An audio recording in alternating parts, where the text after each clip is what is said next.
গত 10 মাসে এই অন্তর্বর্তীকালীন সরকারের একটা আমলনামার খতিয়ান বাংলাদেশের জনগণের কাছে দেয়া দরকার।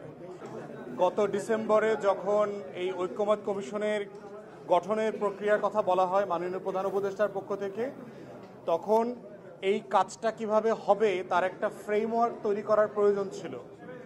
কারণ হচ্ছে যে ফ্রেমওয়ার্ক না থাকলে এই কমিশন আসলে কি অ্যাচিভ করতে চায়, কিভাবে অ্যাচিভ করবে এবং কোন ডেডলাইনের মধ্যে অ্যাচিভ করবে, এই স্বচ্ছতা এবং জবাবদিহিতাটা থাকে না।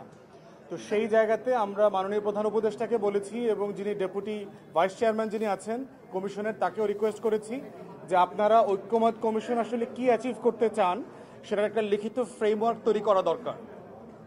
দ্বিতীয়ত বলেছি হচ্ছে মাননীয় যে আইন উপদেষ্টা আছেন ওনার দপ্তরে গত 10 মাসে কি কি সংস্কার করা হয়েছে সেটা উনি বলেছেন, একটা ফিরিস্তি দিয়েছেন। তখন আমরা বলেছি এটাকে রেফারেন্স করে যে একইভাবে গত 10 মাসে এই অন্তর্বর্তীকালীন সরকারের একটা আমলনামার খতিয়ান বাংলাদেশের জনগণের কাছে দেয়া দরকার। এইটা অন্তর্বর্তীকালীন সরকারের পুরোটা মিলে একটা যেমন দেয়া দরকার, আইন উপদেষ্টার মতো ডিপার্টমেন্ট ধরে ধরে প্রত্যেক উপদেষ্টার আমলনামার কাজের একটা খতিয়ান দেওয়া দরকার যে তারা আসলে কি কি অ্যাচিভ করেছে, এবং তখন ওটা আমাদের জবাবদিহিতার জন্য, স্বচ্ছতার জন্য জরুরি হবে তাদেরকে জবাবদিহিতা করবার জন্য।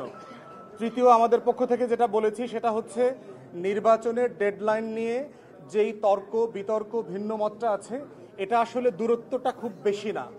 এখানে যতটুকু না সময়ের গ্যাপ আছে তার থেকে হচ্ছে মনস্তাত্ত্বিক দূরত্বটা একটু বেশি, এবং সেটা আমরা বিশ্বাস করি ডিসেম্বর থেকে জুনের ভিতরে যেই তারিখটাই হোক সেটা আলোচনা সাপেক্ষে সমন্বয় করে সবার সাথে পরামর্শ এবং ঐক্যমতের ভিত্তিতে একটা দিন তারিখে আসা সম্ভব বলে আমরা বিশ্বাস করি।